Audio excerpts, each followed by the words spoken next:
Hello, everyone. Dan here from the FPV Freedom Coalition. And last week, during the FAA's Advanced Aviation Advisory Committee meeting, one of the FAA's presenters made this comment.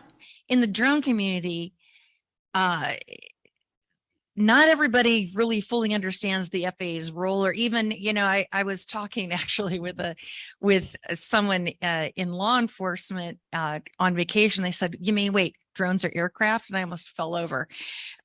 So they're not necessarily aware of the FAA's role in regulation of drones and may not actively engage with us. We thought this was very interesting, and we wondered what would somebody who was actually in law enforcement think about this comment. So we reached out to the retired reserve senior corporal of the Dallas Police Department and previous AAAC member, Mark Colborn. So, Mark, what do you make of this comment? I think to give Abby the benefit of the doubt, she was only citing one particular contact she had with an individual. Right. And, in my experience over 34 years in law enforcement, cops are not very good at adopting new technologies. They kind of jump in, without really knowing the full ramifications of some of the legal aspects, especially like, for instance, I look back to the 90s when thermal imaging was a big thing, when thermal imagers first came out, handheld thermal imagers, and there was not much consideration given to what are the legal aspects of this use, what can happen down the road. And that's why we ended up with the decision Kylo versus the United States, where it's now basically illegal to use a drone on a home, on a residence, without a warrant. So we got to that point. So yeah, what I've noticed in the law enforcement field especially is that there is some tendency, and I don't know if it's true so much in law enforcement anymore, because I think the word is starting to get out, but especially in like city departments, in your code enforcements, your environmental units in cities, they look at drone technology as more of an IT thing.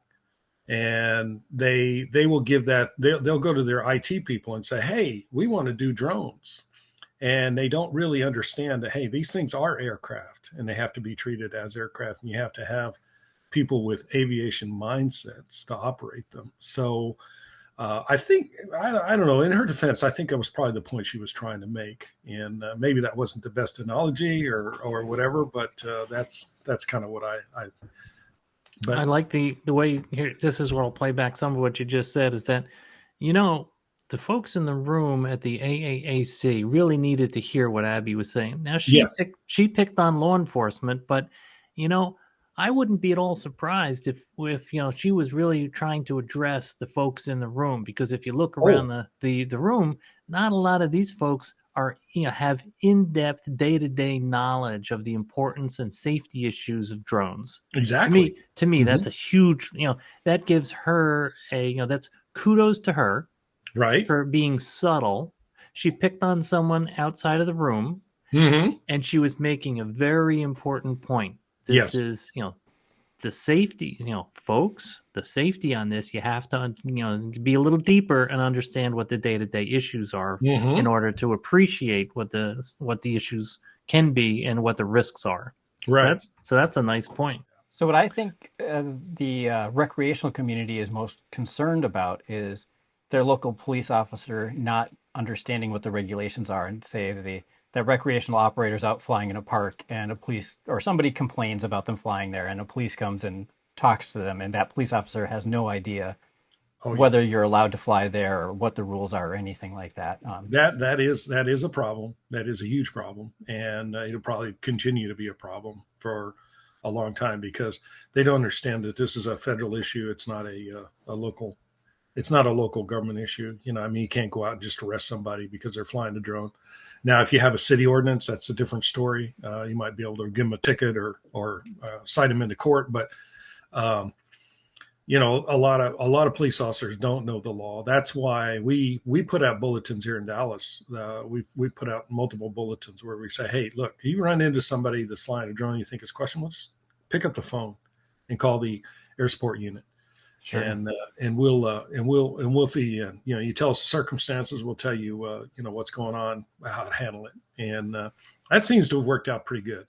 And that's So where people like me are concerned when they hear that quote from the AAAC meeting that police officers don't know that, well, a police officer didn't know that a drone was an aircraft. We're imagining a scenario where we're out flying and we go over someone's property or nearby and they get out their gun and shoot at it. And it's like, well, why aren't they getting in trouble for shooting at an aircraft? Well, right. maybe that some people don't understand that the rules are supposed to be the same, that that is an aircraft. Yeah, and then again, that's under federal purview. We can't really, Sure. as a local or state officer, we can't arrest anybody for that. And the Justice Department has been characteristically either slow or unresponsive in trying to prosecute people for that. So that is another issue that I know Moss. Vic, Yep. Vic He's Moss and all over Kenji. that. Yeah, I've been all over that issue and have brought that up at just about every AAC meeting. And of course that, it just falls on deaf ears. So, basically. Well, thanks, Mark. We really appreciate you joining us today and answering all of our questions and coming on such short notice. I'm sure there will be topics like this again in the near future, and we will definitely reach out to you again. And for everybody else, thanks for watching.